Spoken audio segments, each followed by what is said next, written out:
Okay, so I want to do a video to help people when they're approaching roundabouts. This is a really common problem that people have when they're learning to drive, because they run out of time as they're approaching a roundabout. Time to do what? Well, time to assess it, time to assess what how it's likely to unfold in front of you. By that I mean, take these three factors here. What is your vision like as you approach it? To the right, is there anything coming around the roundabout? How busy is it? So in other words, are you anticipating the need to be slowing down and possibly even pausing? And then how much steering have you got to do on the roundabout itself, because that will also have some bearing on the speed you should be traveling at. If you can get yourself into the habit of thinking about these two things as you're approaching a roundabout, it will help you to set the speed on the approach, which will give you the time so that it becomes a bit more manageable, because there's a lot to do. It's a heck of a lot to do when you're doing roundabouts. And I just wanted to do this short video. I've just got a random selection of roundabouts here from Big Tom videos from the past. And I was really just planning on using these to sort of demonstrate how we go about, this is I roundabout here, how we go about approaching roundabouts. So we're coming off of the dual carriageway now onto Boongate roundabout, and we're going to be taking the cinema exit, which is the second exit on the left. So you check your central mirror and you slow down so that you can start seeing these signs on the left, as well as these arrows in front of you.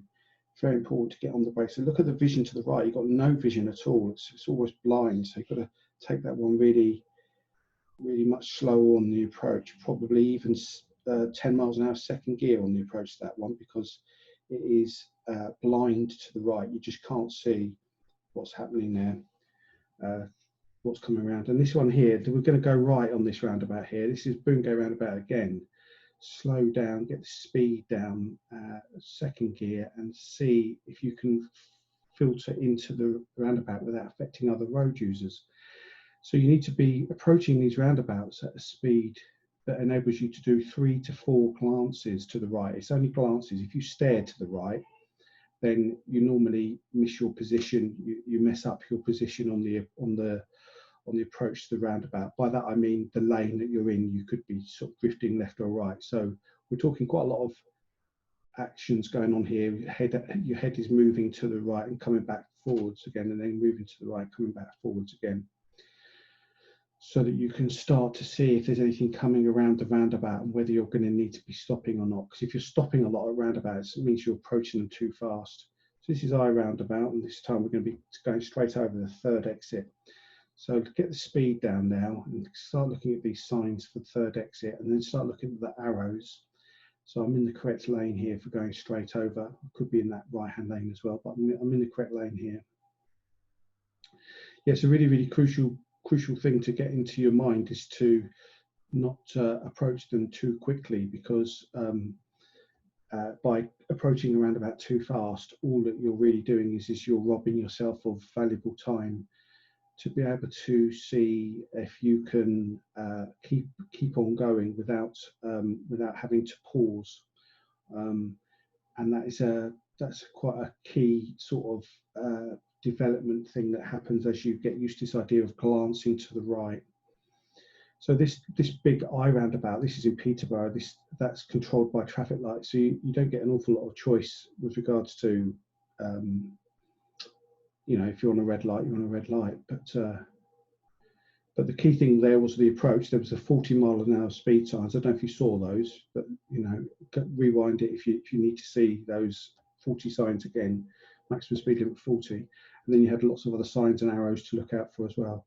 This one we're going straight over. So again, we're looking at the lane discipline or position in the lane, so that we're not encroaching, we're not drifting over left or right.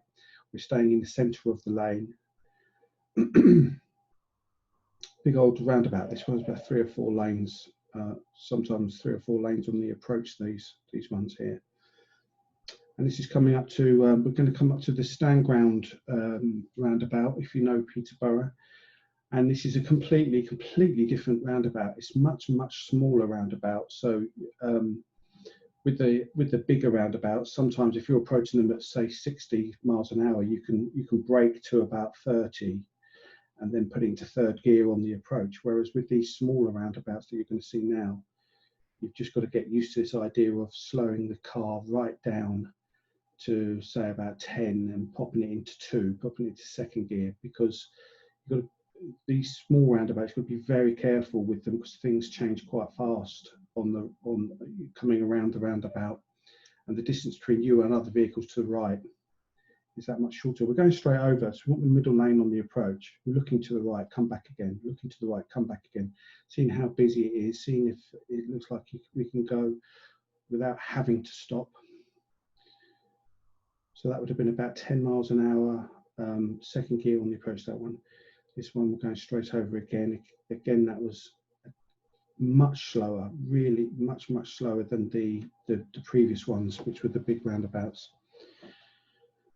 And then I just want to show you one more of this stand ground one where we're going to be coming back on ourselves. Here it is again. We're going to be in the right-hand lane on the approach.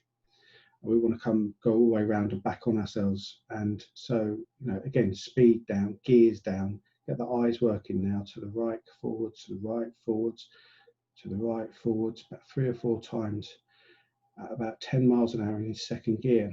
If you don't pay attention to the speed that you're approaching these roundabouts at, then you're going to be coming up to them just too quickly for you to keep up with what's going on. I want to just see if I can forward this. Can I move this? Look, yeah, let's move that up there. Just want to see if I can forward this to some other ones, just so you get a bit of a range of different types of roundabout. So this next one is going to be, it's a tricky roundabout. It's a medium-sized roundabout. It's not on a dual carriageway. This next one that we're going to be looking at, this one here, Churchgate roundabout. It's got quite a few lanes on the approach, and we're going to be going third exit to the right. So again, you get the speed down. Think about what's your vision like. How busy is this roundabout? Are there loads of cars zipping past? What's my vision like here? What speed and gear do I need to be in? And then look, no white lines at all to help you here. We want the third exit, by the way.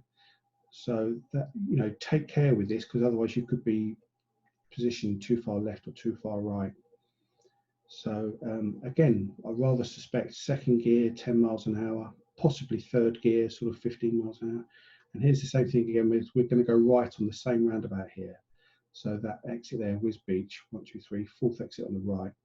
So look how slow the car's going. Look, it's dead slow. There's a vehicle in front of us. There's vehicles coming around there. So see what I mean about glancing to the right, just seeing if there's anything coming.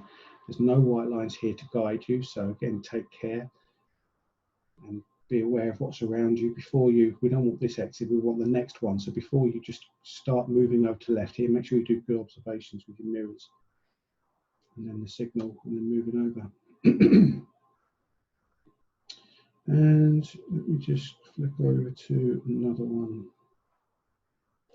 This one here. Stand ground again. We're taking the third exit to the right. Very busy roundabout, this one. Let's have a look what's coming around there. Look, see that? Did you see that?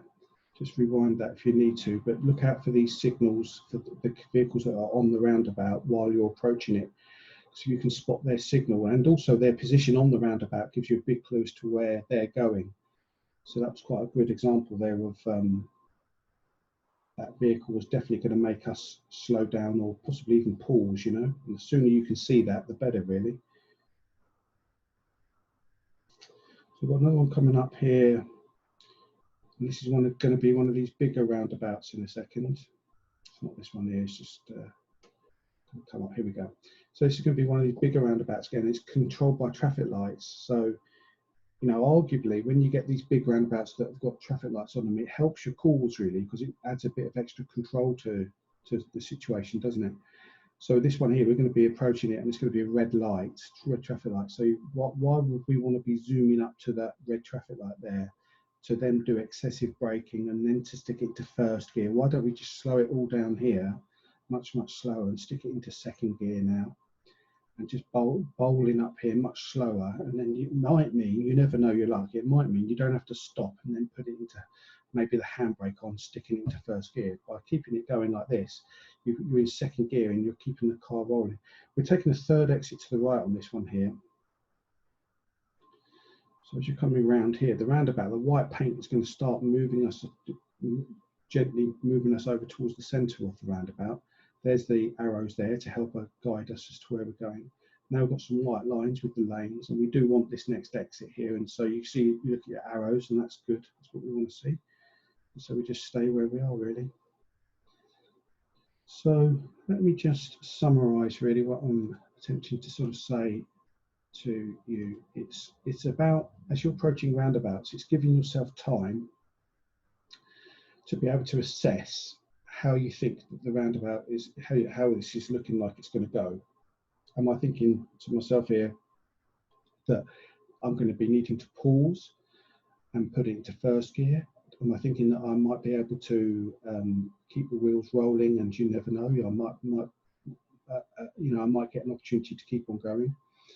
Or is it looking very good? You know, if your vision to your right is extremely good and it's not busy at all, and let's say you're not doing any excessive steering, you're not steering all the way around the roundabout, then you might be able to be approaching in at 20 miles an hour in third gear rather than slowing it right down to 10 miles an hour in second gear. And so I just wanted to offer that to you to see if that's sort of any help for you, really, that this little system here as you're approaching roundabouts. Okay, cheers.